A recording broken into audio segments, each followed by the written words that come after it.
Happy Thanksgiving. Y'all are going to be enjoying. No, I'm not. No, we're not. 3.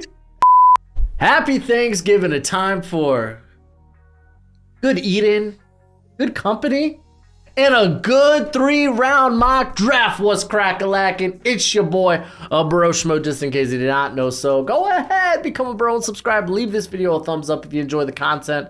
As always, I know I mumbled that, but as always, let me know what you think in the comment section below. I am joined by good company himself, Alex from Hail Mary Sports. How are you today, Alex?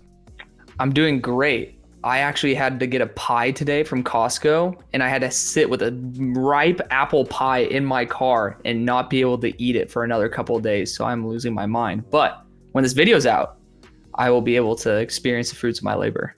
So we're good. Fascinating. I love the pun because apple is a fruit. But we're going to be doing a mock draft, 3 rounds. Alex is going to be starting us off real quick. We are going to not include some players here. You wrote them down.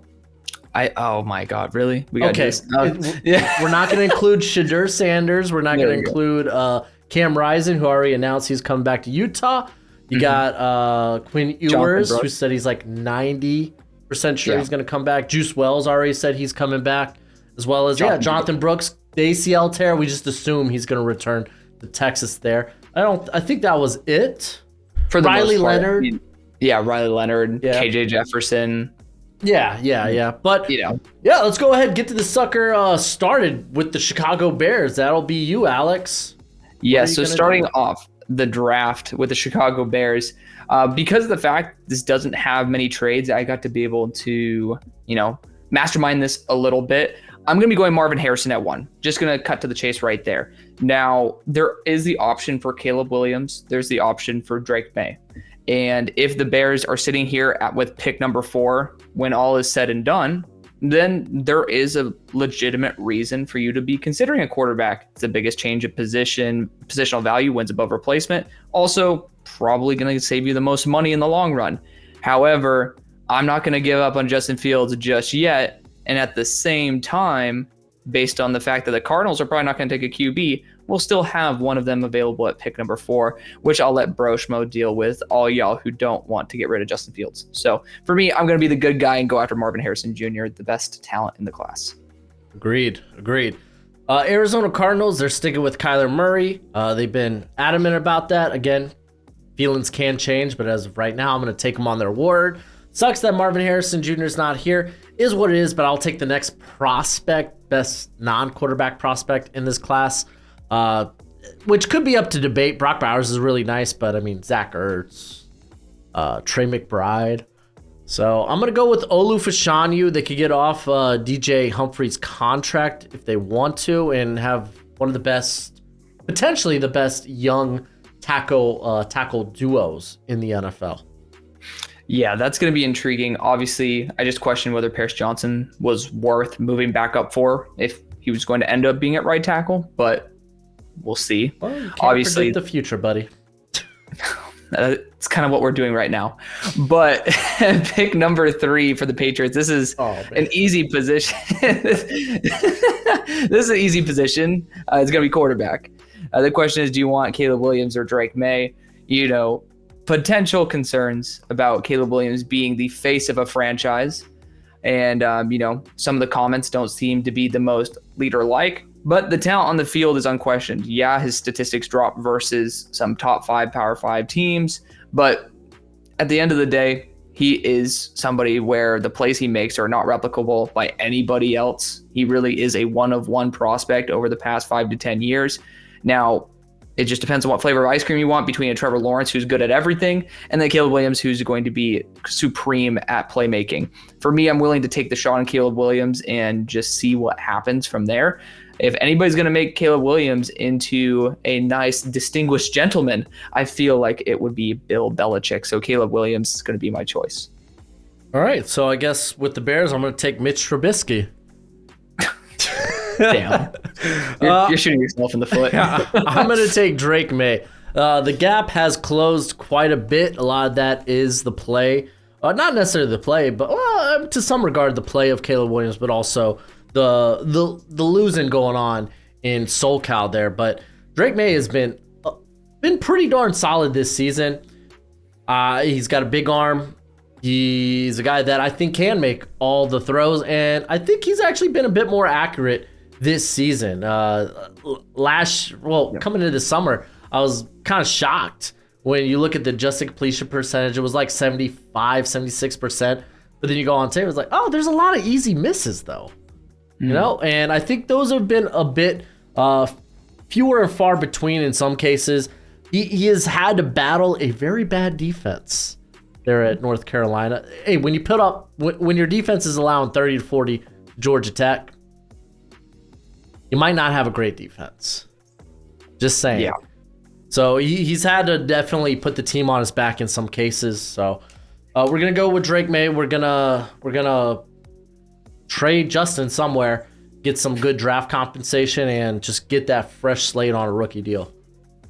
All right, so that makes my pick for the Giants that much more difficult. Obviously, they're the easy trade-up partner to pick number 2, if that were going to be the case. It's no longer the case. But at pick number 5, the question is, am I going to be going Brock Bowers? Because they could always use a bigger weapon. You know, it's not going to be a bad idea to stick Brock Bowers on the outside. With Darren Waller's injury history, not necessarily the worst thing on planet Earth. However, quarterback is the position that will move the needle the most. And this class lacks the supply of legitimately good quarterbacks. And, there's pretty much a consensus top 5 at this point. And after that, it starts getting really rocky. So based on the fact that we were not able to move up for a supreme talent like Drake Maye or Caleb Williams, I'm going to go with Bo Nix. I think that his game managing ability is excellent. He has the mobility that you're looking for as well to maintain a similar offense, but he has the bigger upside. He's 23 years old. Cry me a river. Quarterbacks last until they're 35, 38 plus. If age becomes a problem, that's a good problem to have. So get Bo Nix, standard guy. I mean, he had a rough start to his career, but it's at Auburn. Nobody did well at Auburn. That whole entire program was They just lost New Mexico State at home. There you go. So they're not even doing good now. They need to blow up the whole entire program. I'm going to give Bo Nix a mulligan there since he's been at Oregon. Granted, less pressure, great O-line, solid offensive system overall. He still has shown to be able to live up to the big moments. Even versus Michael Penix in that elite Washington defense, he was able to go toe-to-toe and end up playing one of the best games that I've seen from a college quarterback in a hot second. So if you guys haven't seen that game, definitely do so. But based on how the board fell, Bo Nix is the choice. All right. I was shocked. I didn't think I was gonna get Joe Alt here for Tennessee. I thought I was gonna. Yeah, I thought you were probably gonna snag him there, but I'm more than happy. I'm cool with that either way. Like I like Bo Nix. Yeah, but I'll take Joe Alt. They're for the Titans. Yeah. Their offensive line is PP poo poo. Complete cheeks. I totally agree. You gotta give Will Levis a chance. Give the Mayo Man a chance. Not the mailman, the Mayo Man. Yeah, that's right. He's not Karl Malone up in here. Oh my god. But yeah, I mean, Joe Alt's a pick that I make all the time. So totally agree. Pairing him up next to Peter Skoronski could lead to some very, very, very big success down the line. At pick number 7 for the Commanders, I feel like this one is a quick rush to the podium. It's Brock Bowers. Tight end is actually featured. It's featured so heavily in their offense. And then Brock Bowers is, I mean, again, not to throw this term out there lightly, a generational prospect. You don't see targets like Brock Bowers come every 5 years. His talent is through the roof. His work ethic through the roof. Genuinely one of those prospects that you can't miss. And it's kind of a shame he fell here to 7. All right. I'm going to talk this one out a little bit. Because for me, I want to go quarterback. I want to go quarterback in the worst way. Then there's a part of me that's like, let's see how does quarterback perhaps maybe fall in this class? It doesn't. It doesn't. Doesn't. It really doesn't. Yeah, I don't know. I'm looking and I'm feeling like maybe I could get away with it. But the edge class in round 2 is actually pretty good too. Yeah. Oh, yeah. Do it. I think I'd rather take edge 1 though than quarterback 4 at pick 8. The thing. Do but is the value of, let's just say, edge 5 the same as quarterback 5?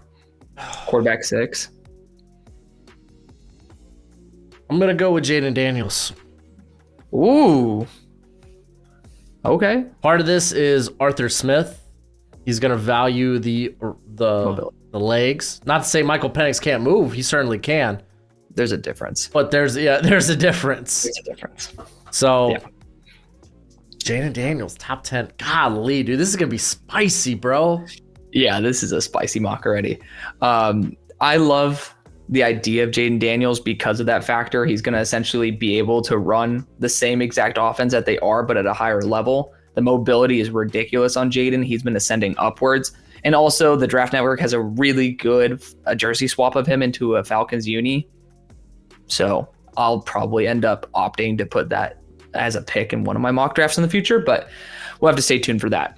At pick number 9 for the Green Bay Packers, I did not expect for the board to fall this way. However, I'm looking at an addition on the offensive line. And for me, I'm going to trust Zach Tom to move back to left tackle, and somebody who I genuinely believe to have the grit and just the pure power that I'm looking for to be an instant upgrade on this offensive line is Talise Fuaga out of Oregon State. He just embodies what it is to be a Packers offensive tackle. He's a nasty blocker, finishes through the whistle, and he has a lot of work to be able to polish up. He's had quite a few games where he's had multiple pressures allowed, but I honestly thought that this was going to be how he's going to play this season before he ended up just really shooting up my board. So it's kind of expected for him to have some stumbles. He ended up actually starting out the year a lot hotter than expected, but unbelievable athlete, unbelievable power, and he's definitely embodying what it is to be a Packer. So definitely belonging on that roster. All right, with the Tampa Bay Buccaneers, I'm going to take Keon Coleman. Ooh. I'm going to get the Mike Evans replacement. He's a free agent. And wow. I mean, dude, if you're looking for a guy to replace Mike Evans, this is the guy. What about Michael Penix? What about Michael Penix? We got Baker Mayfield. He's the upgraded Baker Mayfield. We got Mr. Hulu. I thought that's Jalen Hurts though, because like it might be Jalen Hurts now. I'm pretty sure Baker used to be Mr. Hulu. Yes, Baker used to be Mr. Everything, but not anymore.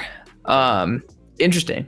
I see where you're going with it. I just think the value of Michael Penix ridiculous. That leaves me with a unique decision here at pick number 11, because if you believe Aaron Rodgers is potentially injury prone, you could get them back up in Michael Penix here. But I'm going to opt for the smarter decision and go after Amarius Mims, right tackle out of Alabama. Actually, funny. I looked at Amarius Mims. J.C. Latham, tackle out of Alabama. Amarius Mims has more potential, tackle out of Georgia. But he's also been not as healthy. There's not as much tape. J.C. Latham's taken a major step up. He also is 335 or 360 pounds. God only knows. He said 360, so we'll go with that. So he's a mountain of a man, great athlete, and he's improving, which to me is well worth the investment. J.C. Latham for the. I got it. I got it. Out of Georgia, right? From Georgia, J.C. Latham from Georgia, Amarius Mims from Alabama. All right, so with the Chargers, I'm going to assume Brandon Staley's gone, which is a shame to lose such a defensive-minded coach. They've been playing really good football defensively. Oh, wait, they haven't. Nope. I'm going to go corner. I'm going to get the corner 1 in this class. It's going to be Nate Wiggins. I'm going to hop on the Nate Wiggins train. He's an impressive athlete. And he's the youngest corner in this class as well. Guy that can fill out. Well, power to you, man. Not there yet. Not there yet. But we'll just move on for the Rams pick here at pick 13. A couple options that I do like. I like Leatu Latu at this spot to get a hyper versatile freak of an athlete to add to your edge core. Jerzon Johnny Newton, potential replacement for Aaron Donald, pass rushing, block shedding specialist, or Kool-Aid McKinstry, the number 1 corner in the class, who has the size, the grit, and just the overall athleticism required to play the position at a high level, especially in this Rams defense. To me, I'm going to go Kool-Aid McKinstry. I think the defensive interior class is going to be a little bit more valuable down the line, but I just think that he's going to be a true corner one for this team for the next decade. Okay. So with the Raiders, I'm going to take Michael Penix. Yeah. It's a smart thing to do. Get the quarterback of the future. Coleman's going to be a fine backup. But he ain't Michael Penix. I debated taking him. And if they keep Devontae Adams. That's a great weapon to have for Michael Penix. Yeah. Nothing helps a rookie quarterback like a top 10 wide receiver. Well, I definitely debated Michael Penix at 13 for the Rams because they could use a future, but I think Stafford stays around a little bit longer. Me too. He's been banged up though too. Yeah, that's the only issue. At pick number 15 for the Colts, it really depends on one, if you keep Michael Pittman Jr. He has a 22-acre plot of land there. He loves it. I assume he'll end up staying. Shaq Leonard's gone. Obviously, no linebackers to take at the moment. We'll see what happens when we get to pick number 47. But looking at the options available, for me, I value versatility a lot, especially on such a young team where there's a lot that's up in the air. I want to get somebody who can play pretty much any position in the secondary just because I think he genuinely deserves a shot at being able to play the position that's best for him. That's going to be Cooper DeJean out of Iowa. Super versatile, big dude, potentially should be a top 10 safety in the NFL. All right, Denver Broncos. I think they probably part ways with Jerry Jeudy after this season, and Malik Neighbors sitting there. Give it to me. You think they're a similar style of player? Yes and no. I think Malik Neighbors can work inside and out. I think he's probably a little bit. I think they're very similar after the catch, but after that, they bring both the speed element to their game, but I think Malik Neighbors probably just be the better version of that in the NFL. Ooh. Because I just don't see him as proficient as a route runner as Jerry Jeudy is. Yeah, but I think he's going to have a much easier time getting off the line than Jerry Jeudy. Jerry Judy's noticeably just been cheeks on the outside. That's fair. I guess maybe deep down, I just want, what's his name? Mims, the Oklahoma receiver. Mims is going to be a big part of that. It's not just like two wide receivers and that's it. Yeah, I think Mims at his best position in the NFL is like this vertical slot player. Yeah, fair. But Jerry Jeudy, I want to see him on another team. I think he could succeed elsewhere. We're going with Neighbors. I'm going with Neighbors. Okay, I personally would be down for Odunze. I guess he also lacked. I would probably actually go for Emeka Egbuka in that situation if I'm going wide receiver, but that's because I also love Emeka. Yeah. Pick number 17 for the Bengals. I need to take a quick stock of who is still here. Johnny Newton's still here. That's a really big wild card pick because they naturally have just continued to bolster that defensive line more and more. Jerzon could be one of those guys who continues that trend. Looking at the offensive tackles, though, Amarius Mims is here, and I'm going to take full advantage of the fact that we are not sending him back to college, which I think he should, but I'm going to be the one to take full advantage of the fact that he is not. Okay, Buffalo Bills, edge class, all in. Yeah. Have we even taken an edge yet? No. Jeez Louise, dude. I have 3 in my top 7. Or 3 in my top 8. So it's wow, man. It's a deep edge class, supply and demand. It's just, there's a large supply of them for not many teams that are that desperate for an edge one. Yeah. For the Buffalo Bills here, I'm actually going to go Rome Odunze. Yeah, it's smart. To be the Gabe Davis replacement. Yeah. Oh, then you don't even need to replace him, just the Gabe Davis upgrade. Yeah. Pick number 19 for the New Orleans Saints. Damn. This team, naturally, I actually want to look at Johnny Newton here. I don't feel like they got enough in terms of defensive interior for the long run. You have your first round pick from last year in Breezy. He has a sub 7% pass rush win rate. and naturally he should be improving on that as time goes on. But why not get somebody who is a block shedding nightmare in Jerzon Johnny Newton here? The fact is he shouldn't be here, and I want to take full advantage of that fact. We're going to go Jerzon Johnny Newton and bolster the D-line. Yeah, no, that's a great pick. I like that pick a lot. Well, yeah, because he should be going at pick 9 and not 19 to start out. Yeah, no kidding, right? So Minnesota, I guess I have to take an edge here. Yeah. I'm not going to go with quarterback 6 at this point. Do you see that? I don't know if you're on PFF right now, but PFF's board, the next 5 guys, the first 5 guys are all edge rushers. That's perfect. See, the question is, what edge rusher do I want here? And this might shock, this might surprise, because he's not the top edge on my board, but I have like those top 4 guys pretty close to one another. I'm going to go with someone who's probably more of a Danielle Hunter replacement in terms of style. Yeah, it's going to be Chop Robinson. I'm going to get the twitched up athlete. Dude, if you get to bring back Danielle Hunter, that is oh my gosh, the best pick that you can make, because Chop Robinson could be a top 10 edge rusher in the NFL. He could be better than Danielle Hunter if his mentor knows how to train him properly. Ridiculous. And stays healthy. Yeah, that too. At pick number 21 for the Cards, so you drafted Olu Fashanu earlier.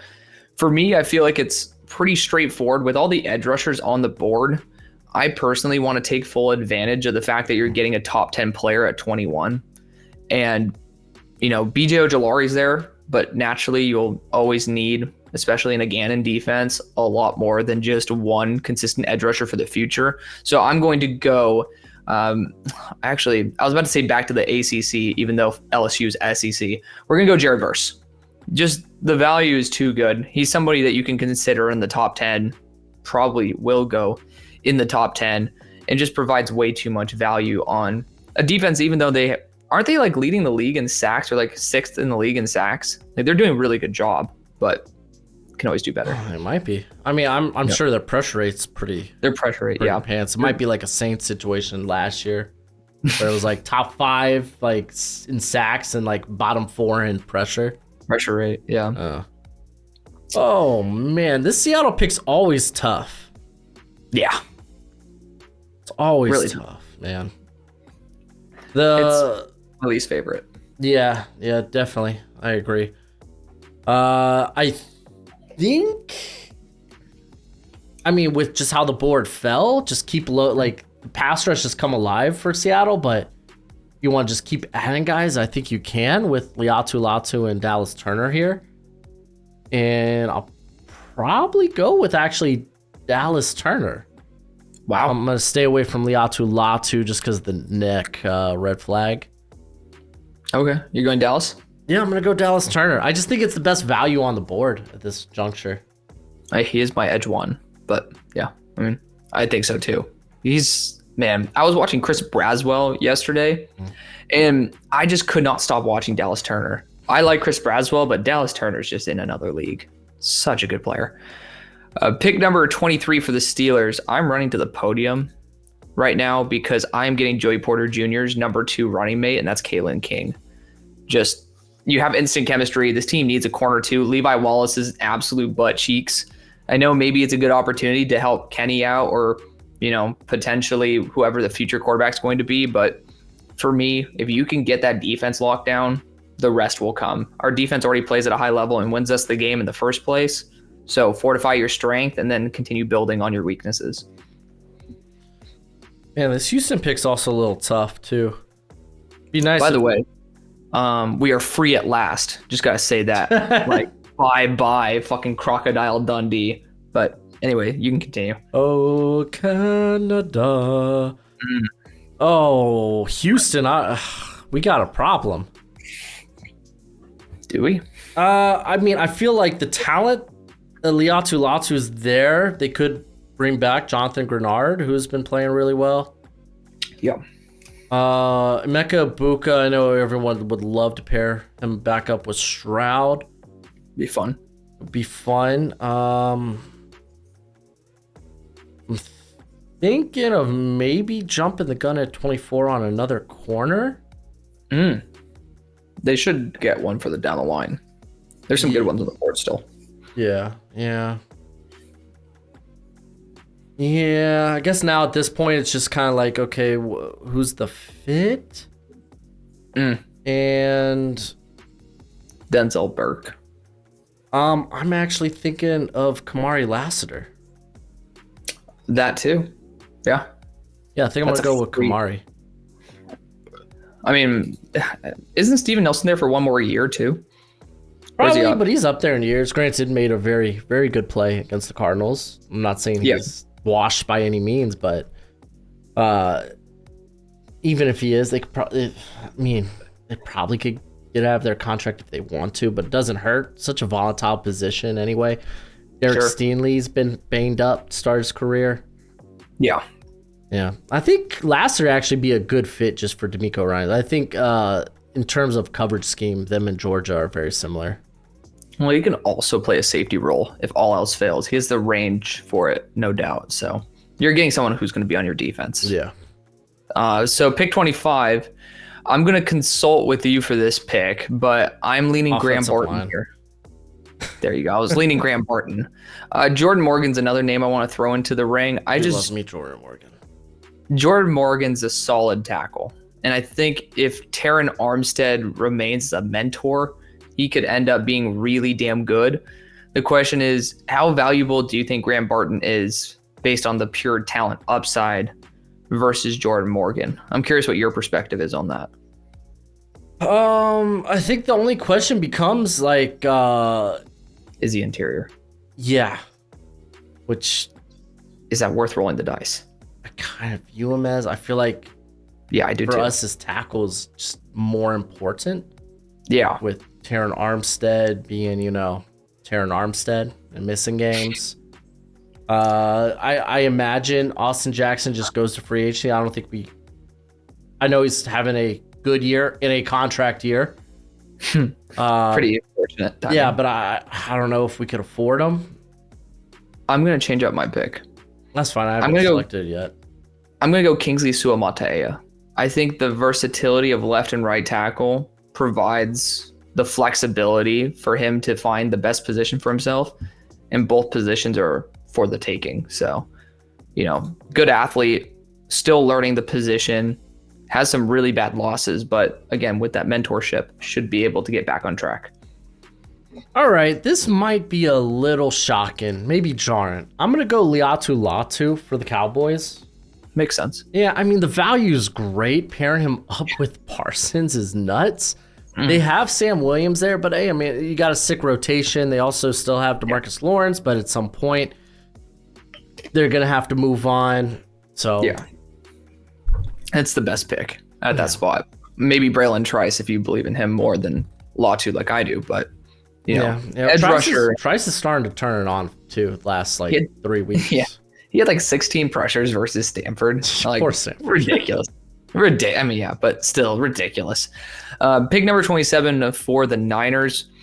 I am going to opt for Graham Barton at this pick. If he ends up working out at tackle, awesome. If he doesn't, this team still has some needs all over the offensive line. And it's just a way to keep your players healthy. And the fact is, if players get injured, he can sub in. So the value's there. For me, it's worth taking the swing. Man, that was a good pick.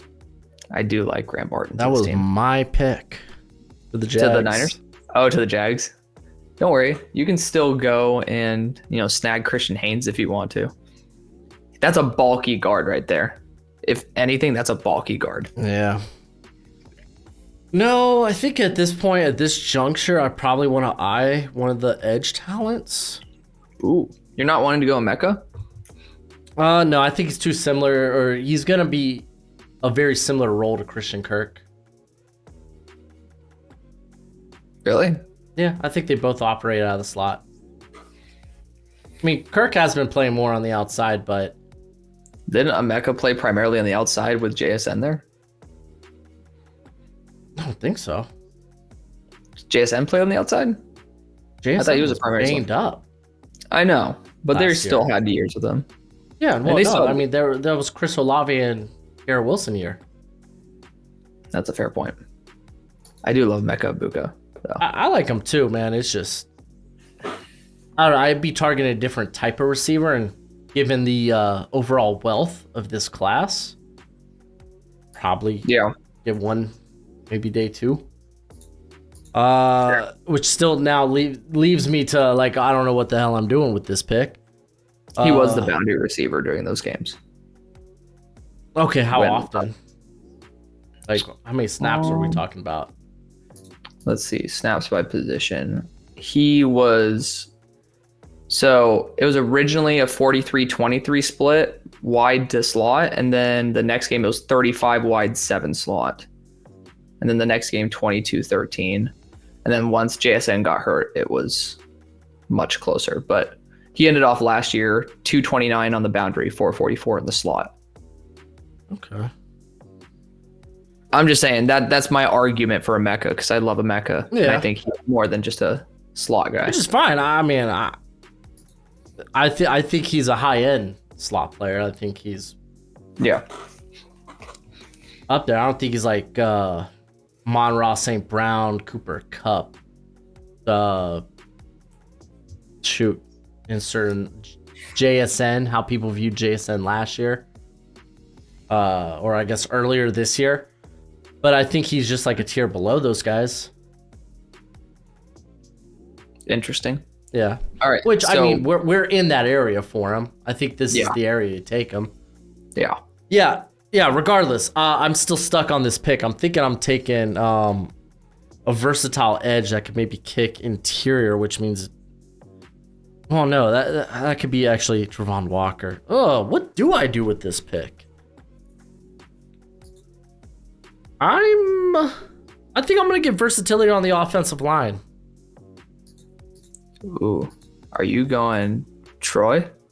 I think I might, because I think he could, outside of center, he could probably play either guard or tackle spots.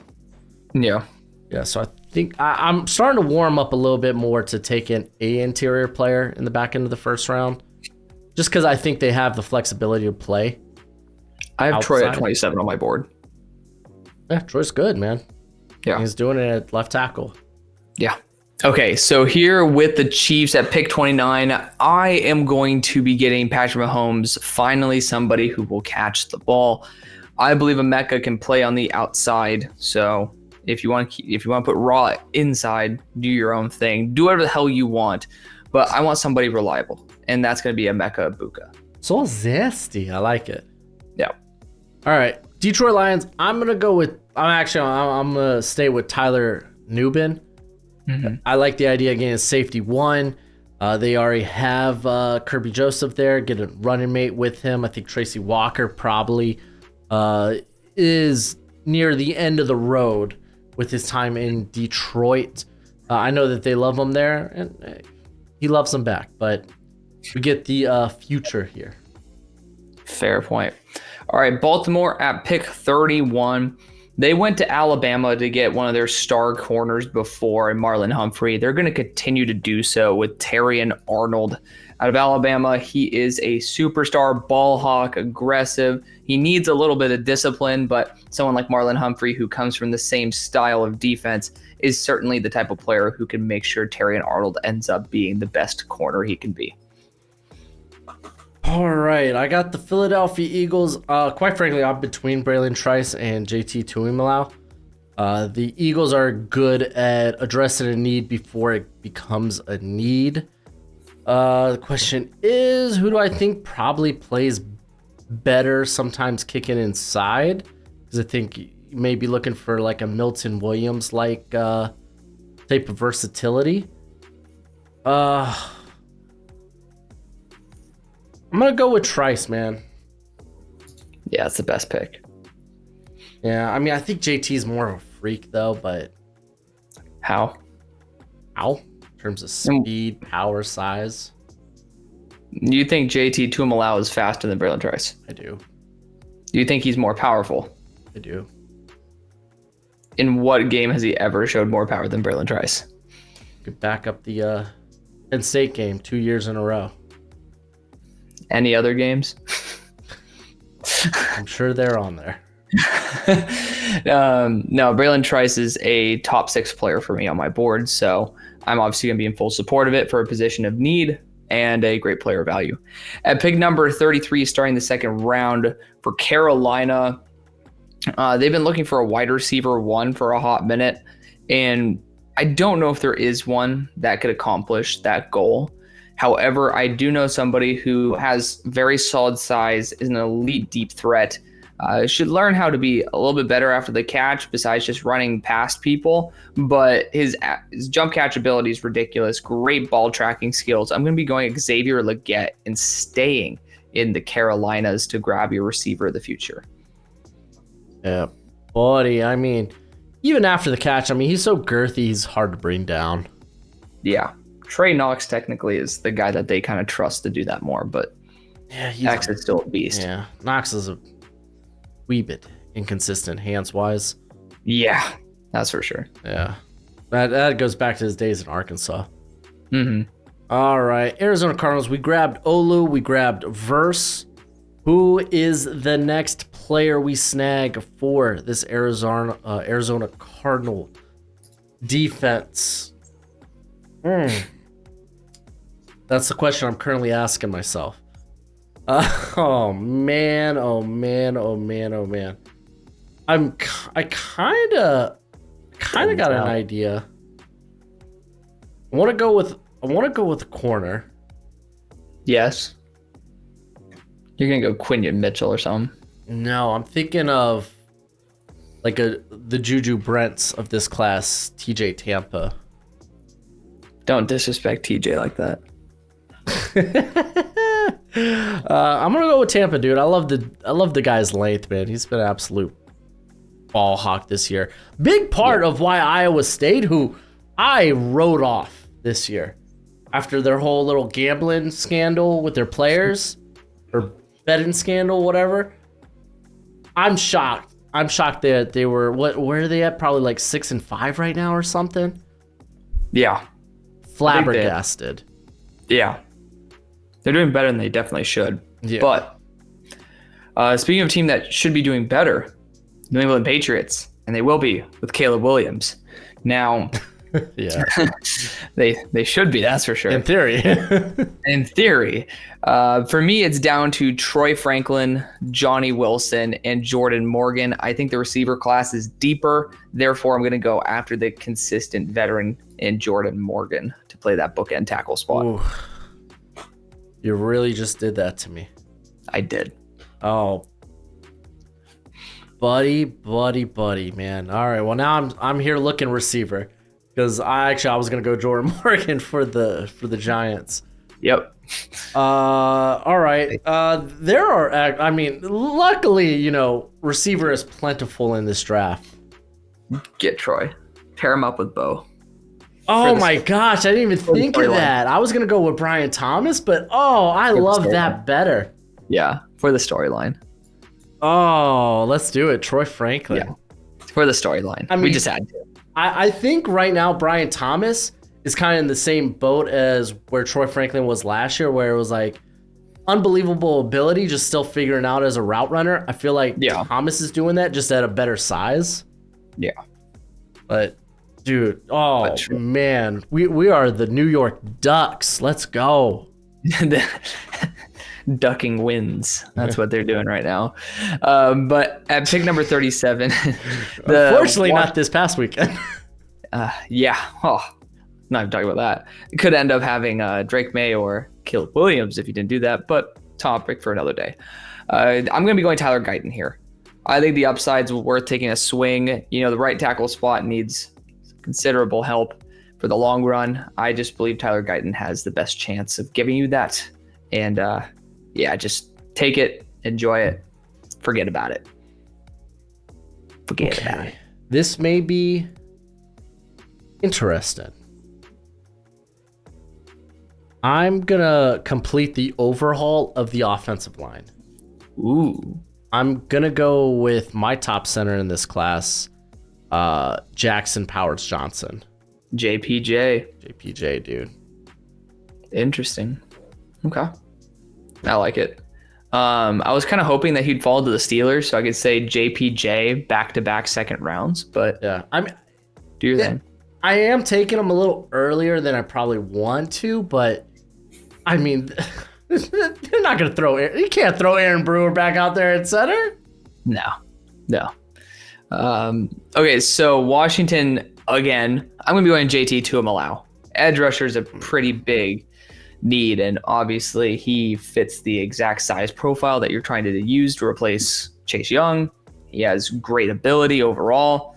I crapped on him compared to Braylon Trice, but that's because Braylon Trice is my number 6 player, not because JT Tuimoloau is not a great player. So, good value, great player.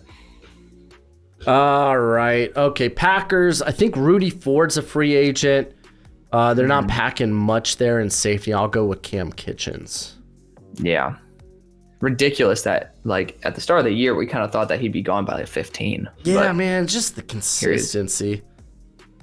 It's hard to forgive him after that. I mean, that Georgia Tech game wasn't even his fault. Yeah. Then he paired that up with a really bad North Carolina game. I'm debating going J.J. McCarthy here for the Buccaneers. It might just be worth taking a swing on a quarterback. And that's kind of why I did Keon Coleman at 10. Thinking you could probably take a swing on the second round at one of these young quarterbacks with upside. Well, there's not really many of them since we sent the majority of them back to school. But yeah, I'll go J.J. McCarthy here to give some extra quarterback competition for Baker. Oh, man, I'm back here with the Packers. Oh, shoot, dude. Godforsaken Packers. Oh, man. I really like their first 2 picks. I don't know what I'm going to do with this next one. Run stuffing defensive interior. Could do that. They are kind of lacking it. Could do that. Maybe I don't mind going corner just because Denzel Burke being here feels just really nice. It is very good value. You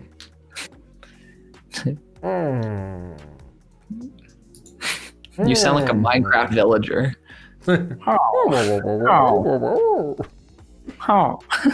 All right, so this is what I've concluded. I think I'm going to go with Riley Mills out of Notre Dame. Okay. Explain. Yeah. Kenny Clark's there in the middle, so I'm not really looking for the big space eater. Where's he at, by the way? He's probably D-line. I don't know. Just don't they have a search his name feature? Probably. Well, I could tell you what I do have. I have Control F. Yeah, I guess so. He's 390. He's 390. Yeah. Dude, why no one's talking about Riley Mills. What the hell? I studied him the other day. Where's he at on my board? I love this guy's power. His win rate's better than you would expect because you don't come away from his tape thinking, oh, he's a really good pass rusher. Yeah, he's 116 on my board. So higher than 390. Higher than 390. Yeah, I'm a fan. I think he kind of fills into that, can play along with the Devontae Wyatt and such. Sure. I mean, if I didn't go there, it would probably be Denzel Burke. Fair. Because corner is just such a volatile position. Yeah. Okay. So for the Chargers, you went Nate Wiggins round 1. I'm gonna go Leonard Taylor here. Defensive interior has been semi-elusive for the Chargers for a long time, and he's not been super consistent this year. Probably will return, but when he is operating at full capacity, he's the best player on the field. And at pick number 43, that's kind of worth taking a swing on. Yeah, thing with William or with Taylor was he hasn't played enough in the run game. That's why I didn't take him there. Which that's more of a reflection on Miami, but it is what it is. Oh, I want a left tackle. I want a left tackle so bad for the Rams. Yeah. Question is, am I going to get it? Is there a guy here that I like? No, because we took Kingsley. We took They took everybody. Guyton. This for me, right now, this is high for Patrick Paul. I'm not in love with Patrick Paul like the rest of the world is. Dude, all roads lead to Julian Pearl. Stop. Star left tackle out of dude. Illinois. Stop. Dude, I mean, we're talking about guys who are getting like 2 to 3 pressures a game. Julian Pearl is too. He's just allowing it. I'm gonna walk out on my own video. So cheeks. I think at this point, I probably then just there's still a lot of good edge rushers, so Yeah. we will reinspect the tackle position at 75. Let me just find the edge rusher of my dreams, and I think that probably ends up being Jonah. I'm thinking Jonah or Braswell. Both are kind of freaks. I wasn't that blown away by Braswell. He's like an early third for me. So this is. I think Braswell's still putting it together, but it's all there in terms of like size, length, athleticism. Yeah. He's a good player. Yeah. I love Jonah Ellis, man. That dude's twitched up like nobody else. Ain't no way. Like I think they list him at like 6. Oh, here I got the size right in front of me. He's like 246 pounds. 6'2", 246. Yeah. This man does not look like that. He looks 4 inches taller and like 10 pounds bigger. Yeah, he's a physical monster. Oh man, yeah. Where's he on your board? He is 50. Oh, he's number 32 on mine. So you know that I'm in full support of this one. Yeah, I love Jonah. So Atlanta, you took Jaden Daniels. Sorry, excuse me. Yeah, excuse you's right. That's the Heisman winner this year. No, it's a fun pick. For me, I thought you were like, no, he's not the Heisman winner. I'm like, I mean, he's definitely in the running. I'm debating Denzel Burke here, not because I think they are desperate for a corner two, and just because the value is ridiculously good. I know there's going to be a really good edge rusher there for us in the next spot. Like, there's not going to be a good corner for us in the next spot, but there is going to be probably a really good edge because there's a guy who I really love for this team who fits what I think this team should be looking for, and he will be there at the next pick. So I'm going to be going Denzel Burke out of Ohio State. Burke. I mean, you can never have too many corners anyway. No, I totally agree. Let's see. Denzel Burke. All right. Oh, Raiders. The world is my oyster. How will I shuck it? Yes. Okay. I got something in mind. I do too. I'm curious if we're on the same page. All right. I want defense. Okay. All right. Okay. I want defensive line. I want a big slab of meat in the middle. Maybe a sweaty slab of meat. Yes. Fondre Sweat. Yeah, that's the best possible outcome right there. Yeah, man. I like to. Yeah. Adam Butler also for the Raiders has really stepped up. And just, oh my gosh, your defensive line's starting to look just really good. Kuntz has stepped up in parts. Tyree, what was the cat's name? Tyree, they drafted? Wilson. There we go. I wanted to say Walker. That's wrong. Wilson, he might put it together. He's had a few decent games since Pierce took over. And I say decent by comparison to what the beginning of the year looked. Fair. Oh, that sucks. I really wanted Sweat for Cincy. That would have been really good for Cincy. I think you'll have a good defensive interior there for him. At pick number 47, the safety court is getting older, and I think Kalen Bullock can be a star safety. He needs a year to sit and develop, which I think is perfect for the system, but a dominant secondary is really what's been the driving force of the Saints being really dominant defensively. So for me, I'm going to go after Kalen Bullock. I love that. They've been missing that center fielder since Marcus Williams left. Yeah. Like now you can have Bullock and Howden be the future too, two very young stars to lead the way. All right, so let me tell you why I don't want to take Chris Jenkins for this pick. Yeah, I'm confused. I'm looking for meat. Like, if they don't bring back DJ Reader, then you don't have that meat in the middle. And Jenkins, he's like, what, 305? He's a guy that just put on 20 pounds this offseason. Yeah. So it just doesn't align with what I personally think they should be looking for. Is there somebody who has that size? Here, let's click on my defensive interior and I think there is. Because apparently there's one guy I look at that's probably a third rounder, and then there's a couple maybe in the. Talking about Tyleek or Dante?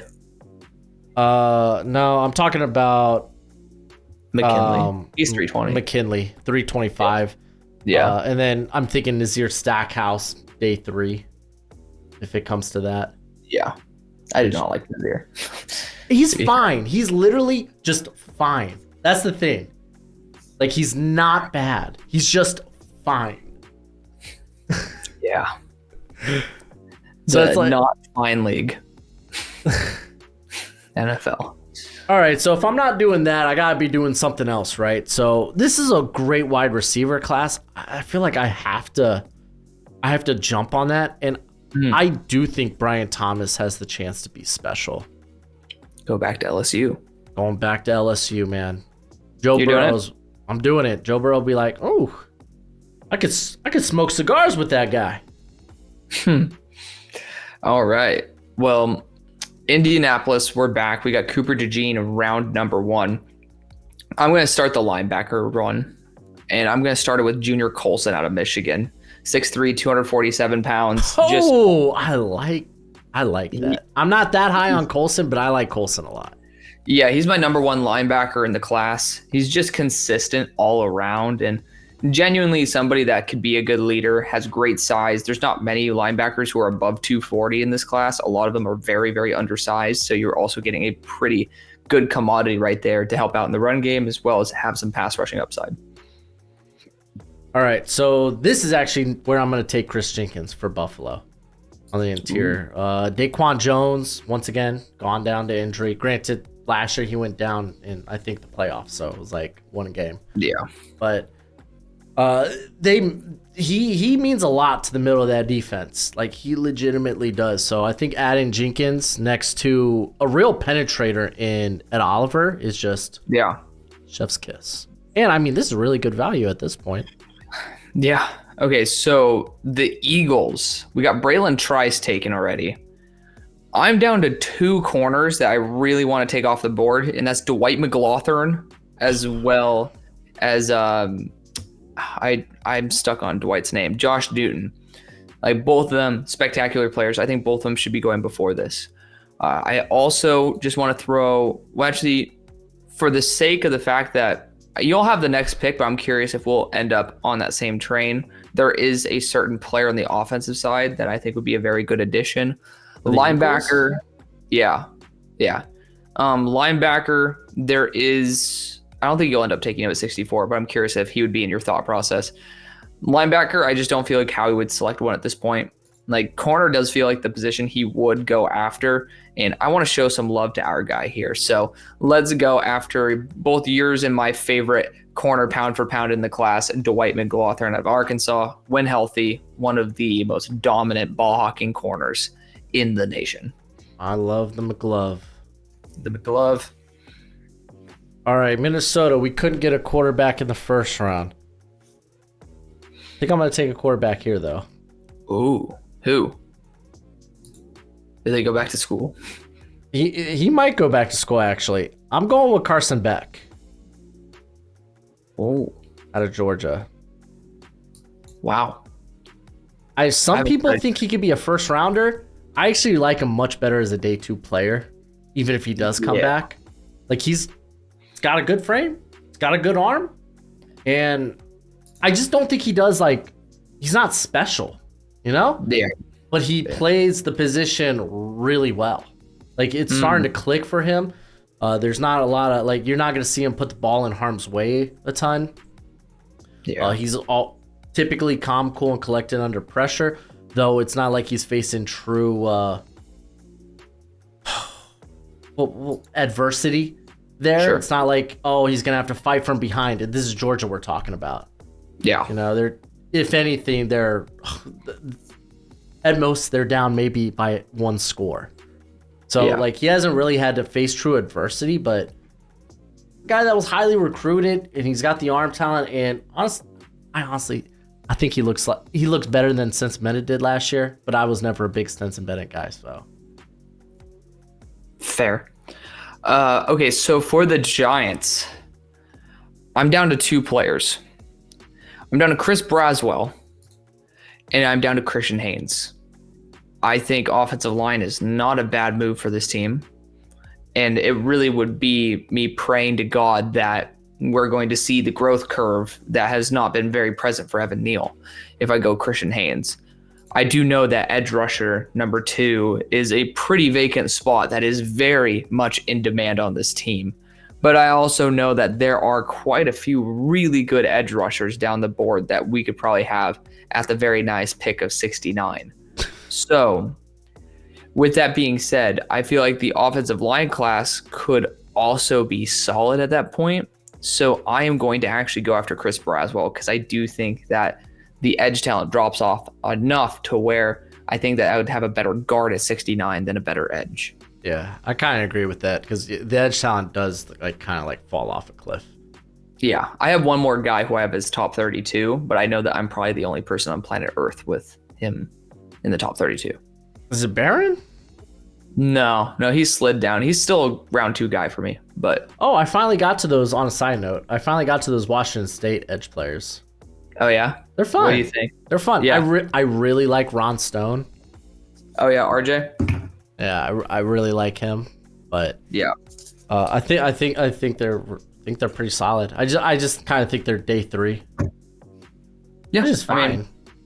Well, I mean, to be fair, Brennan's a 6th year, so it makes sense. And so is Stone. RJ's also 6th, so they're not the youngest ducks in the pond, but both very, very good players. All right, so we got the Pittsburgh Steelers. You grabbed a corner. That was correct. Indeed. Question is, can I grab an offensive coordinator with this pick?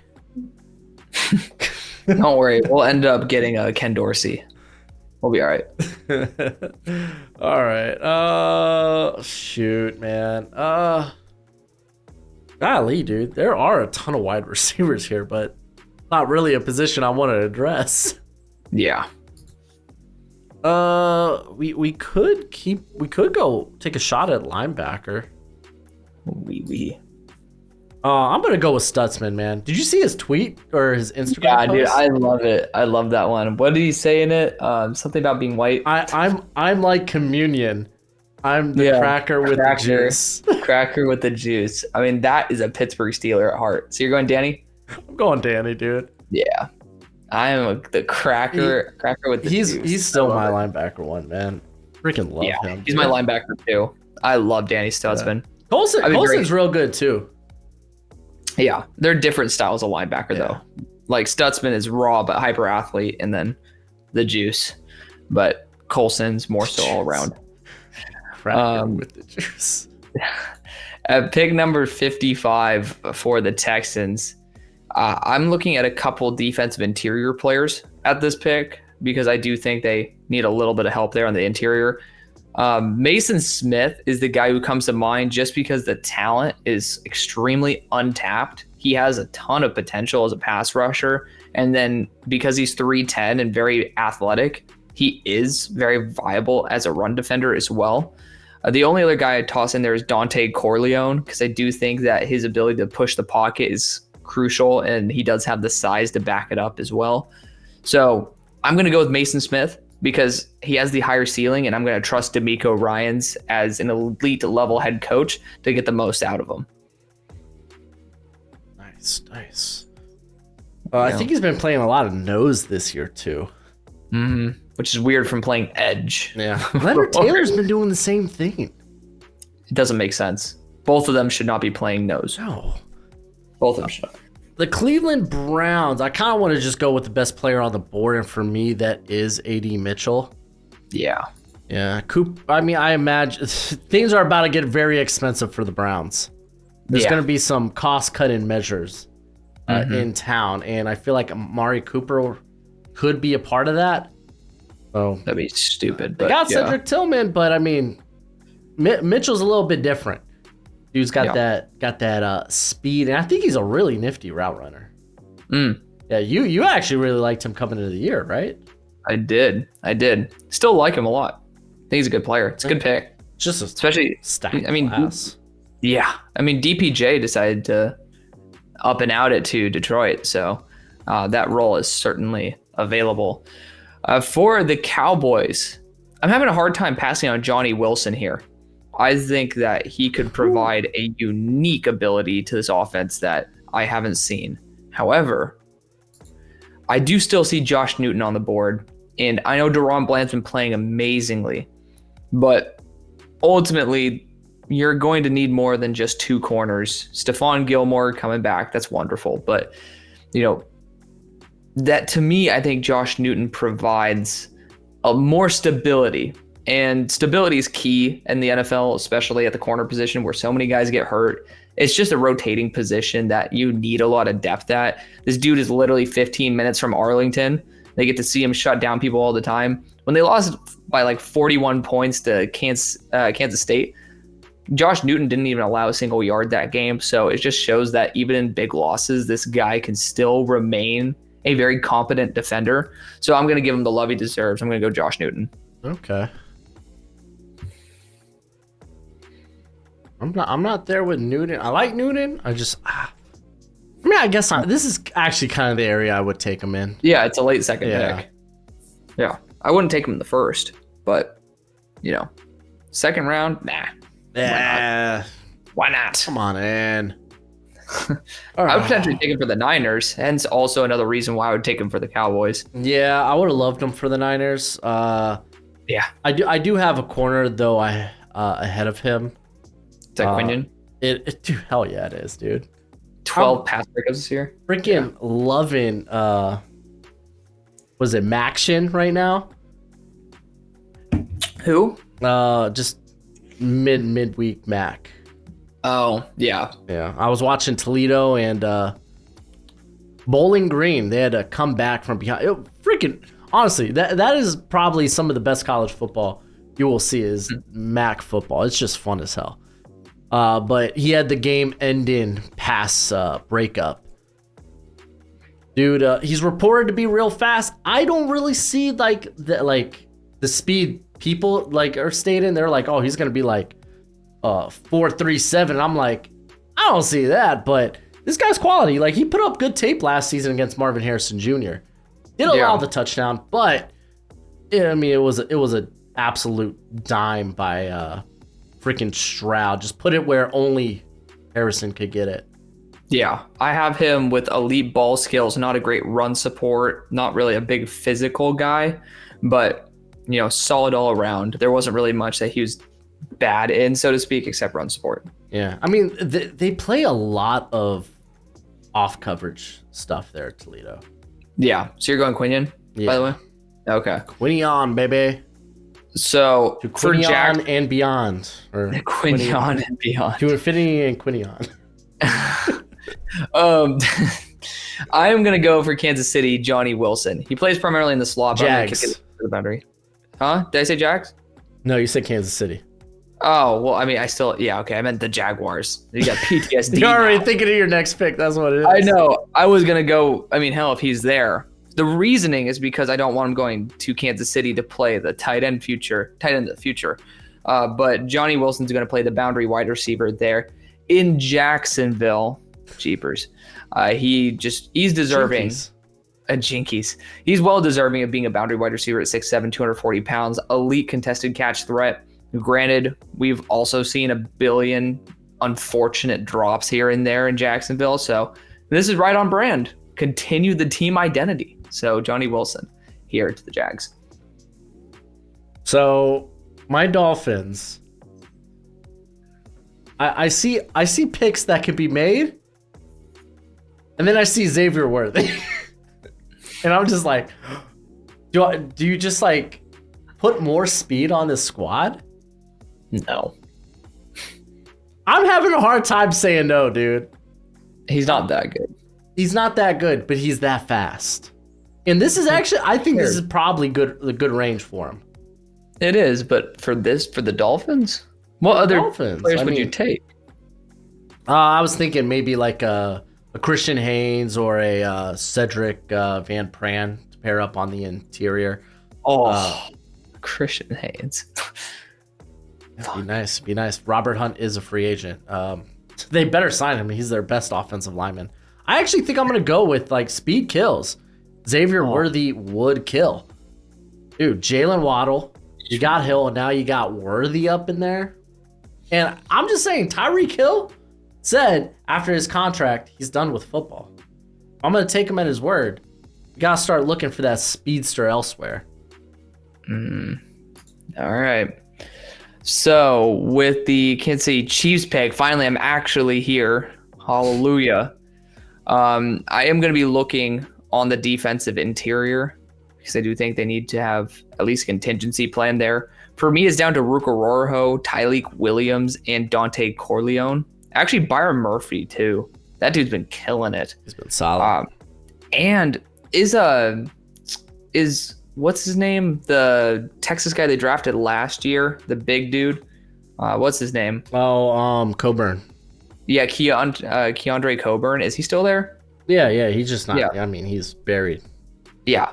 We're going to pair him up with a former buddy in Byron Murphy here. I think he's earned the right to at least be in the conversation, and they're going to go back to UT to draft a pass rushing upside rather than just a wall of meat. Meat.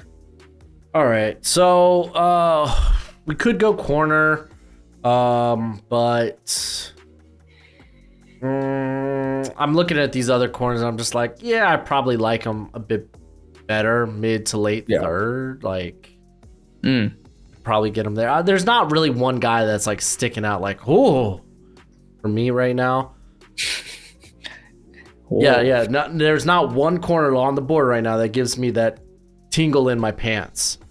Oh, Lord. Instead, I'm going to get some royalty next or across from Aiden Hutchinson.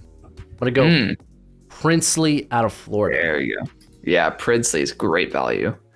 Top 40 player. Pick number 63 for Baltimore. Got Terry and Arnold in the first round. I think at this point, I'd be open to the idea of Landon Jackson or Brandon Dorless here. Both of them are that 280 to 290 frame. Same thing with Rook. I would have loved like Dorless, but it's like it's not going to be playing on the outside probably for like he could play on the outside for the Detroit Lions, but yeah. I mean that's tough to put a 290 on the outside. Yeah. Landon does it, but Landon has his own issues. I'm actually going to go for the Ravens' Rook or Oroho. I love the versatility that he can potentially play on the outside if they need him to, but he has the size and just the athletic build that you can put him wherever he's effective. And for me, that means more defensive packages. That means he's going to be on the field more often, more development. Well worth taking at pick 63. All right, so Philadelphia Eagles, they grabbed a corner, they grabbed an edge. This is probably a good spot maybe to take like a Patrick Paul and season him up. I don't think I'm going there though. I think I'm going to take the first running back off the board because DeAndre Swift is a free agent. And you know what, Trey Benson? That might be a good comp for Trey benson, DeAndre Swift. You think so? I mean, I'm just throwing it out there. I haven't really started looking at comps yet, so. Well, that's just the only reason I say that is because I think Marshawn Lloyd is like DeAndre Swift to a T. Okay. I mean, when it comes to like very speedy guy who can eat contact, like I mean they basically hit like check that box. Fair. I feel like Trey? Yeah, I'm gonna go Trey. I feel like Lloyd is a bit more jittery though, you know? There's a little more shimmy, a little more shake to him.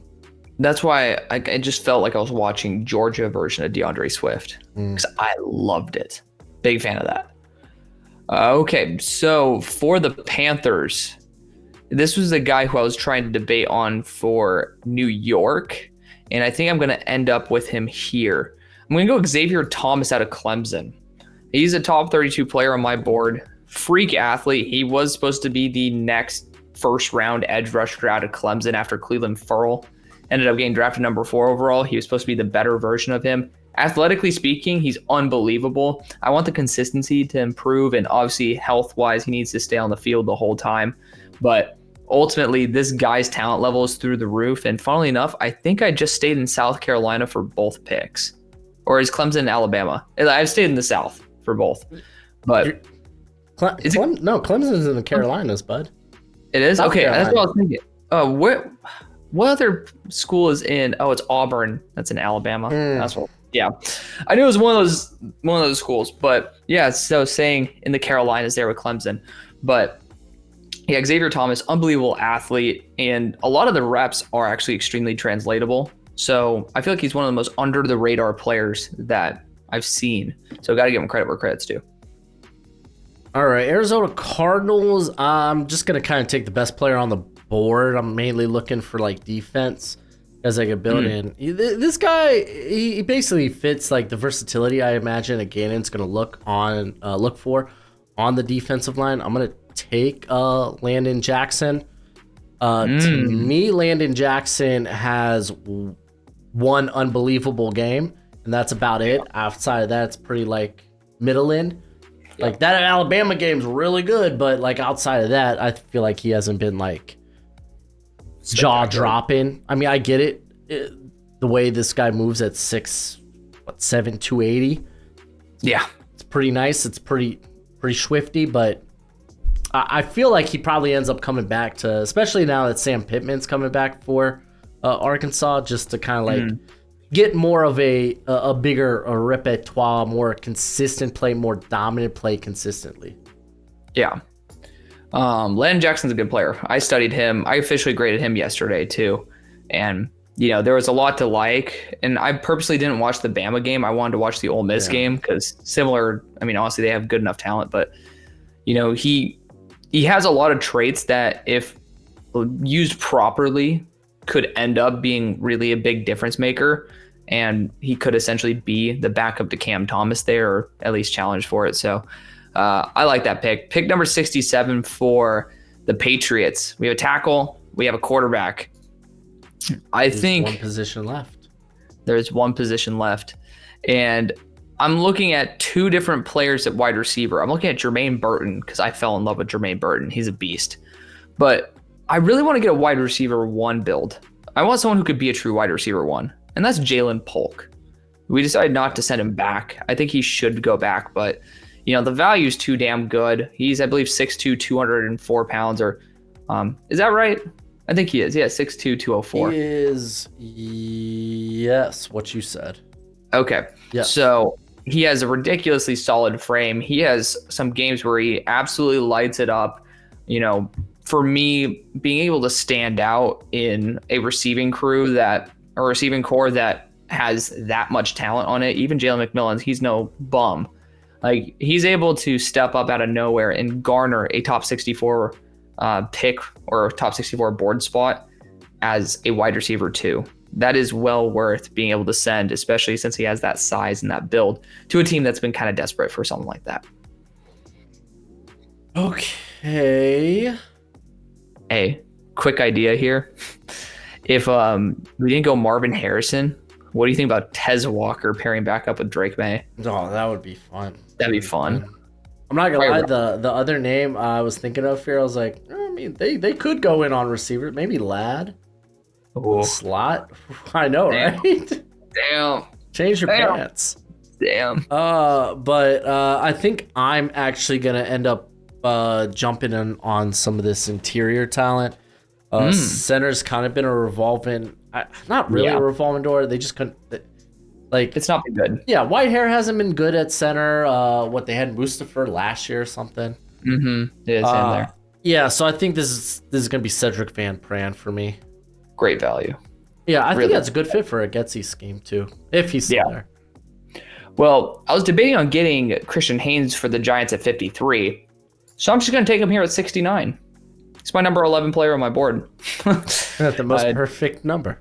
Yeah, I know. It's a nice player with a very nice pick. A just unbelievable athlete. So fortunately, a little bit of PTSD there with Evan Neal, but you're going to be getting somebody who has a lot of tenacity, a lot of polish for coming from a school like UConn, and it's just well worth developing that style of talent. Even versus Tennessee, he was able to face a very, very vaunted front and have some very good reps. So for me, that's well worth taking in the third round. I think it's well worth taking in the top 15.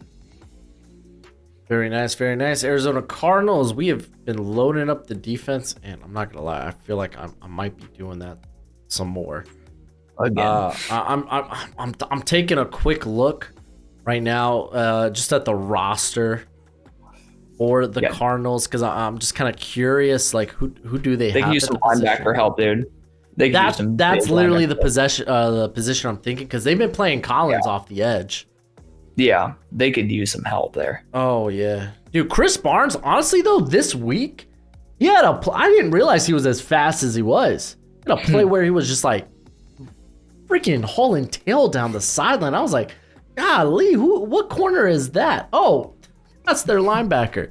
Doesn't really mean that he's great, but just saying, I noticed it.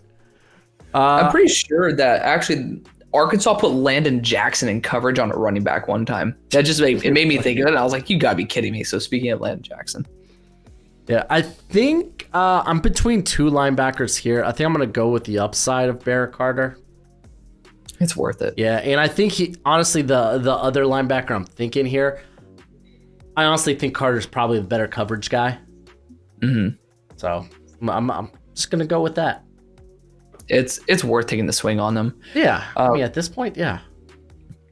For the Commanders, I mean I'm debating on getting Patrick Paul or Karan Amajaje out of Yale, and he tore his ACL, which is the only reason. I think it was a quad injury.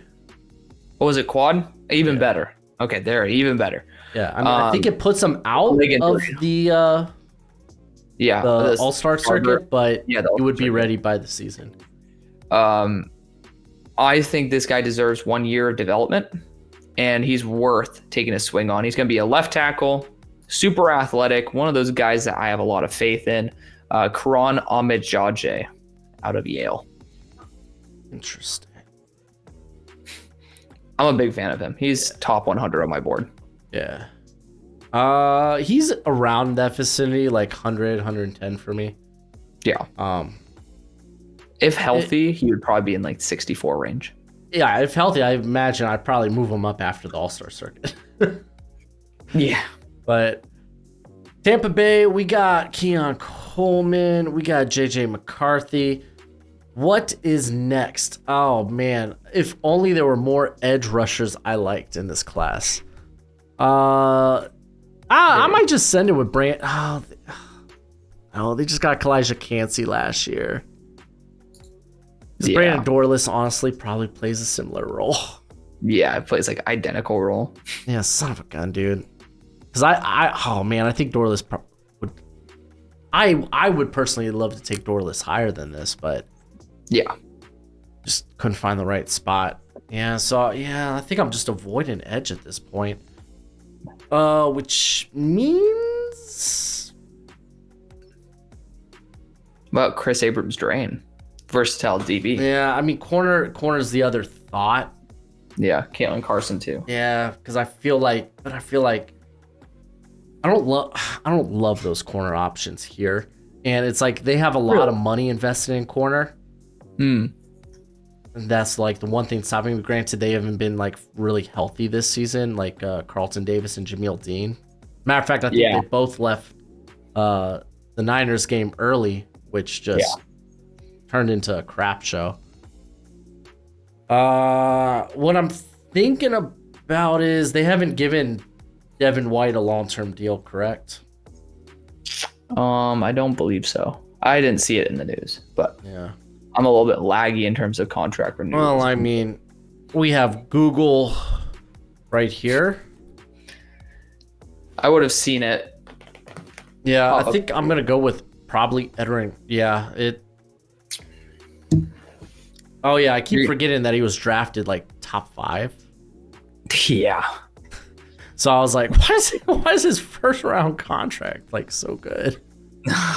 I'm gonna go with Edering Cooper. He's a guy that's got a lot of talent, man, and he's at his best working like downhill. Like if you're looking for someone, like if you don't bring back Devin White, that can get after the passer and be super aggressive and aggro versus the run, that's what this guy is.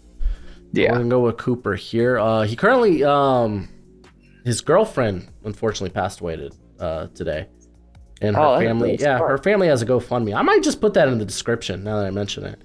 Yeah, I saw that and I was like, man, that really sucks. That does suck. So yeah, if you want to support his girlfriend's family going through this hard time, put the GoFundMe in the description, and I'm gonna write a note so I don't forget that.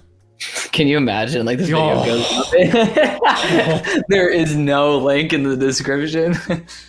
Oh, that'd be fun. I mean, I would say that'd be funny, but you know what I mean, funny. But pick number 73 for New York. We got a right tackle in J.C. Latham. Weapons are still a primary issue on this team. I'm going to get a deep threat / solid route runner here in Jermaine Burton. He's top 40 on my board. Well deserving of it. Under the radar. He had almost a 200-yard game this year. So we already know that he can put it out on the field. Got to give it a shot. Okay. I'm coming around. I'm starting to move Burton back up my board too. As you should. As I should, man. I was all in on him last year, man. Then you dipped on him. Yeah, I dipped on him. Did you see how they utilized him? Doesn't mean that's the type of player he is. That means the offense is shit. Yeah, well, it was. Yeah. Okay, Burton, your roll. Screen, slant, and go. We know he can run well that. Oh, yeah. All right, so Chargers, they grab Nate Wiggins. They grab Leonard Taylor. The world is my oyster. I've said that 6 times in this, but it's true. I feel like I could kind of go anywhere with this. And I feel like this is probably Javon Bullard. I do like that. That. I'm not going with that, but I like that. I'm going Jatavion Sanders. Oh, yeah. I forgot he was on the board, honestly. I mean, that's this tight end class. Yeah, it's not like they're that great. Pick number 75 for the Rams. We've gone Kool-Aid McKinstry and Jonah Ellis. Patrick Paul is here, and we've been crying for a left tackle. Let's just do it. I mean, yeah, no. The value's good. The value's good. Just go for it. Statistically, he's done incredible. He has over 99% efficiency on the year. But yeah, no, I mean, it's just both of us aren't there yet on him. Yeah, I just can't get myself sold on him yet, man. I don't know. I can't either. But at pick 75, a little bit more digestible. It's chef's kiss. Well, there's no edge talent. And I have the Falcons, who have yet to get an edge. You got Jasheen Davis. Huh? And, you got Jasheen Davis and Jack Sawyer. Even Sawyer, I'm kind of like 4th round maybe. Yeah. Like the upside on Sawyer's nice, man. It's just consistency, though he's been better as of late, but he's a good run defender too. Yeah. I mean, dude, he was a guy last year that they were using as like a linebacker sometimes. I know. Have you? Kind of wild. I know. Have you seen RJ Oben? Oh, Duke? Yeah. I'm a big fan of RJ. I haven't like sat down and like given an eval, but yeah, I caught him when I was watching someone else. That shall not be named. Yes, we all know who that is. The bum himself. I'm gonna go with Brandon Dorless here. And I mean, he's a guy that functions as we can kick him outside if we want to, or he could just sit right like over top of the tackle and win that way. Yeah, he could be the longer term replacement for Calais Campbell too. Exactly. Yeah. Yeah, it's good value for him. All right, pick 77 with the Packers. We got Talise, we have Cam Kitchens, and we got Riley Mills. So this is going to be a running back. We're going to start out there. Yeah. You know, looking, I did not know Bucky's first name was Marquise. It's kind of sick the way they spell it. But looking at the best value for running back at this point, we have Jonathan Brooks returning, of course, RIP to his knee. I think Bucky Irving might be my guy. You're not going to get the most bang for your buck out of him in terms of overall athleticism, but this guy will straight up make 3 people miss on 5 touches. And to me, getting those first guys to miss and getting those extra 2 yards can be what really makes or breaks a drive. And it's just a nice way to say, Jordan, relax. We got you. So I'm going to go with Bucky Marquise Irving. Yeah. I don't know if they have Aaron Jones after this season. I think like contractually they do, but it could be a guy they move on from. Irvin would be a great replacement for him. Yeah. Speaking of guys that we could replace, Hunter Renfrow. We could potentially replace Hunter Renfrow with Hunter Renfrow. With athletic Hunter Renfrow. Yeah. Like Lad McConkey is a hella fun, dude. Hella fun. Young dude, athlete. I think he could go higher than this too. Mm-hmm. Like, I wasn't the biggest buyer into him. Yeah. And then was it Ole Miss? A couple weeks ago. That he came back? I was like, he just blew it up. Like, my gosh, dude, this guy's route running is just wild. I didn't know he was like, I mean, I knew he was fast. I didn't know he was like nimble like that. Yeah. His consistency bothers me, but the high end play is ridiculous. He was hurt. He missed games. Well, even last year. It was Stetson Bennett. Yeah, I'm doing it. Yeah. Okay. All right. So Lad is now off the board. Bengals debating if I want to go Jaheim Bell here to just, give him some. Oh, and get this tight end class. Oh, they're going to start flying off the board. Great tight end class. But defensive interior wise, there's still some really good players here. I think I'm going to stay in Cincinnati and go Dante Corleone. He provides a ton of upside. Isn't he? He's close to 220 or 320, right? He's like 318. 318. Yeah. Like he has a good enough amount of size to him. He has a great amount of push in the pocket. Somebody who I genuinely believe should be a second round quality player. One of the few guys I've seen drive a center back in multiple games into the quarterback. So for me, that's going to be a pretty valuable addition here. Hey. All right, I'm looking at this Colts pick, and not a lot of things come to mind. By the way, man, we just saw stinking Chuck Leonard let go today. Yeah, dude, freaking wild. But who cares? We got Junior Colson in the house, baby. Yeah, I'm actually thinking I'm probably gonna stick with the defense potentially. I just think that's kind of where it's at. Okay. Or I could get a replacement at guard for Will Fries, however you say it. I don't even know. I say Fries, but it could be Freeze. Yeah. You already took Christian Haynes, right? Indeed. Took him to the Giants. All right. I'll go ahead and take Cooper Beebe. Smart. That was the guy who I was looking at. So Beebe gets overshadowed in this class a lot, man. There's a lot of hate on him for some reason. I don't get that. He just comes out and he's good. That's it. I know. I mean, the University of Texas D line just totally annihilated Kansas State's O line. The one guy who survived was Cooper Beebe. He held his ground. One guy that left that field alive. Yeah, that was a bad game. For the Broncos, for me, damn, this is not good. Damn, this is not easy. I'm debating going on a developmental tackle. I thought you were gonna say quarterback. I was like, okay. Spencer Rattler, you are a Denver Bronco. I was thinking Joe Milton could be something. I mean, he could certainly learn this offense. That'd be a fine pick in the 5th, 6th round. I mean, it's not like it's going to be that big of a difference for this 3rd round here. This guy can throw a 90-yard deep ball if he has the right coaching. I mean, he just hasn't learned.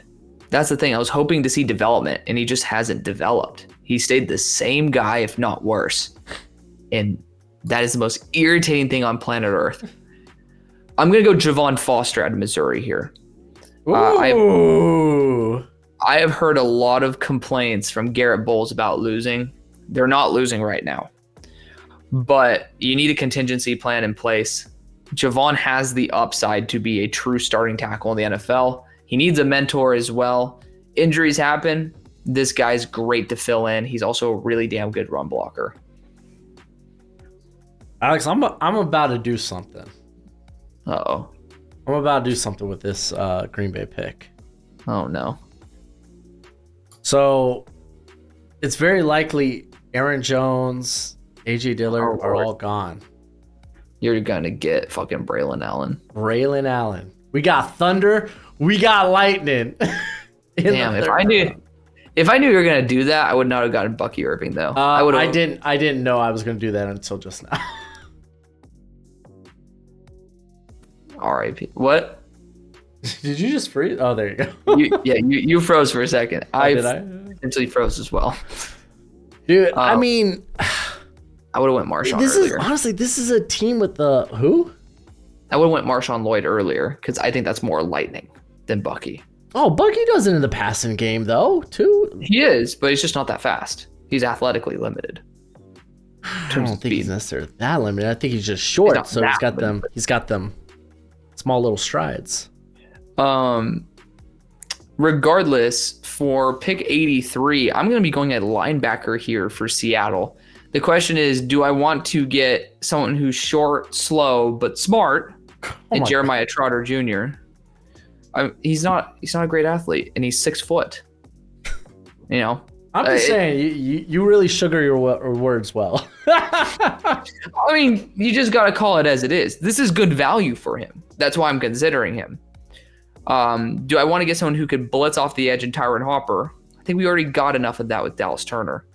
Or do you want to go somebody who's nice and balanced, but still honestly has some really good man-to-man coverage skills in Curtis Jacobs? For me, I love Curtis Jacobs probably far more than you do.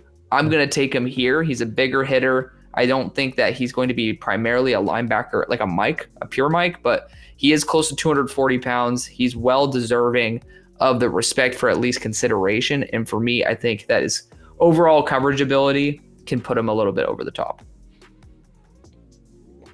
Okay.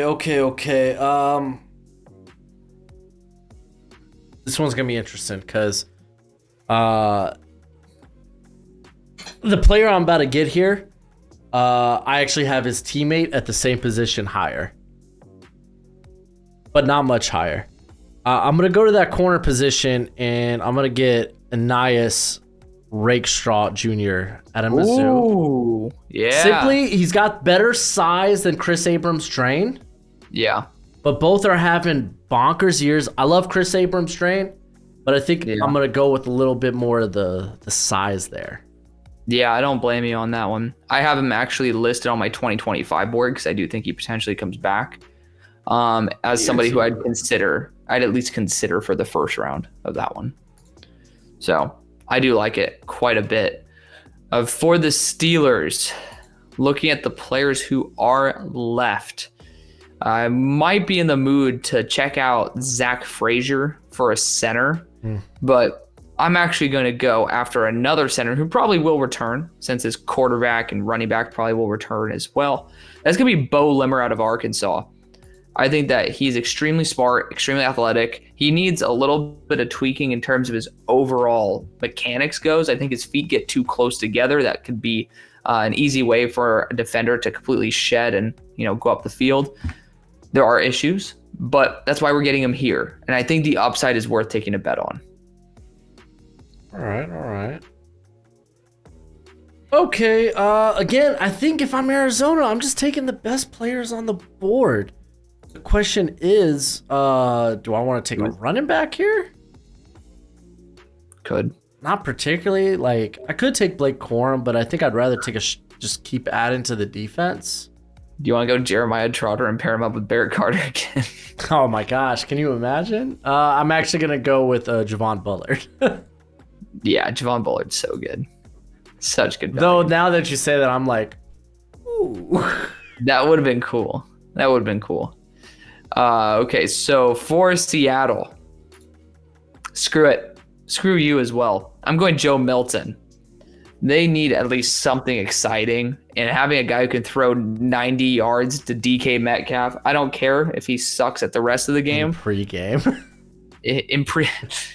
I mean, he's going to potentially be able to start on this team. He has the mobility of Geno. He does have moments where you do see the accuracy be pinpoint, and his deep ball accuracy is actually extremely accurate. So for me, I like the upside there. And this team doesn't have enough holes to really justify many other positions to target. So why not take a shot on somebody where worst case scenario, they are just a bench guy. But best case scenario, you get your franchise quarterback at pick 87. They're not supposed to be franchise quarterbacks in the first place. So at least you have the upside of the big arm and the known mechanical and processing errors that maybe can work out in the long run. Okay, I have the Brownies. I'm currently looking at, oh my gosh, how do you spell his name? Is it Joe? Who's the guard? Not Wyatt Teller, but Tino.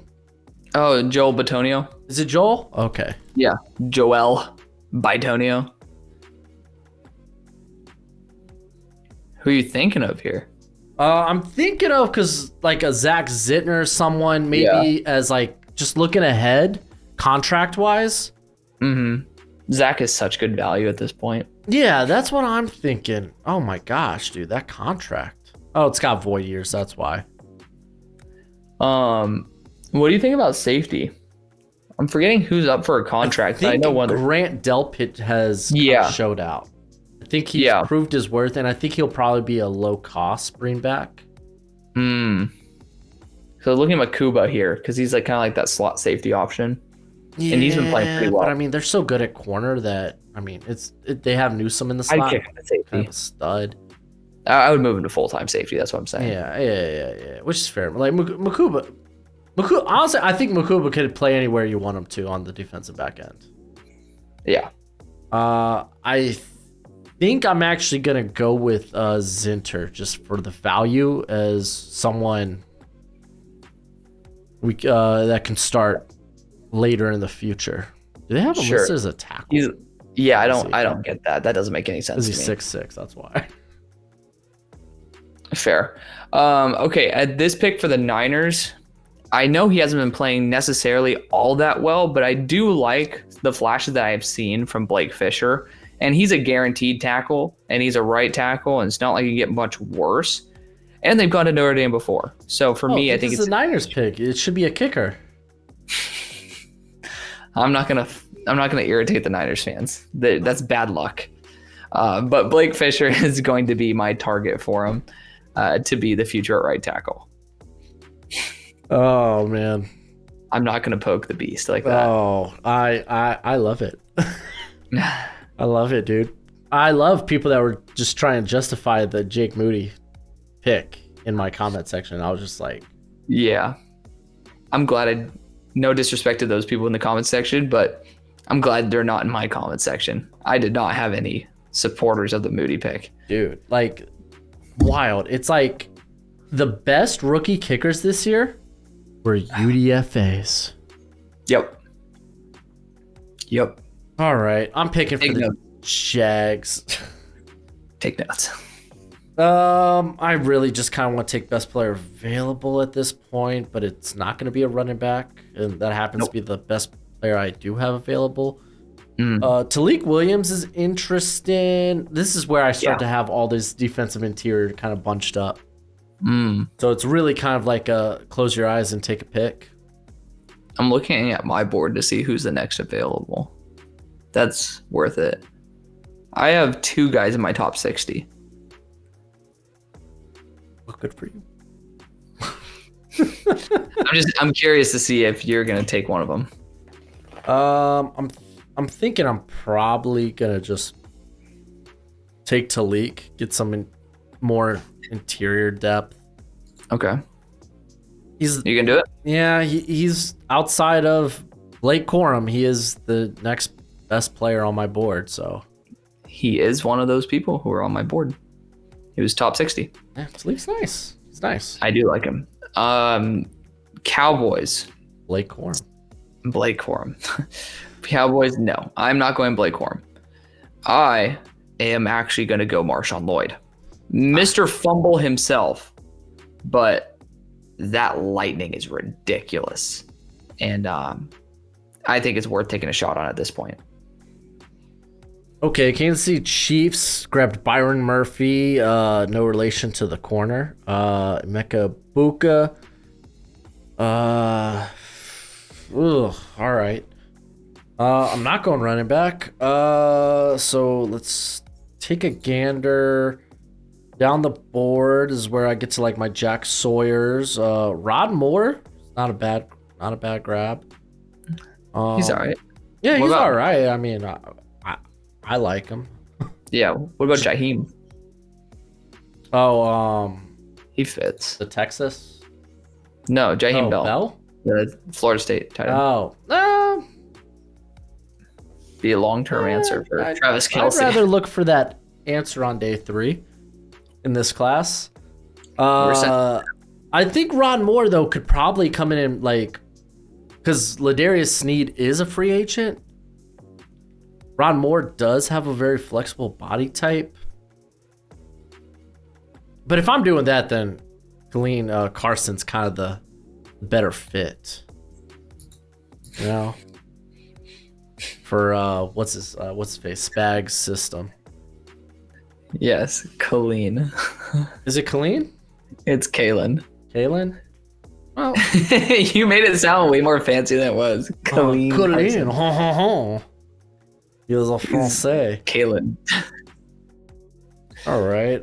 Where did Keon watch me be Coleman go? wrong. He went to the Bucks, so that's perfect. Carson won't have to worry about him until the Super Bowl. So yeah, I'll go with. Yep. Yes, I almost talked myself into Jeremiah Trotter for a second, but I reeled back. All right, you're going Kalen? Yeah. All right. Lions. All right, I'm seeing some really good interior offensive line talent, and we haven't gotten any yet. The right guard spot's pretty vacant. To me, it's down to Donovan Jackson, Christian Mahogany, and Zach Frazier. And Javion Cohen definitely deserves a mention in that group. You know, I really like Javion Cohen. And shout out to the U. There's only a couple things going right there right now. I am going to go Donovan Jackson because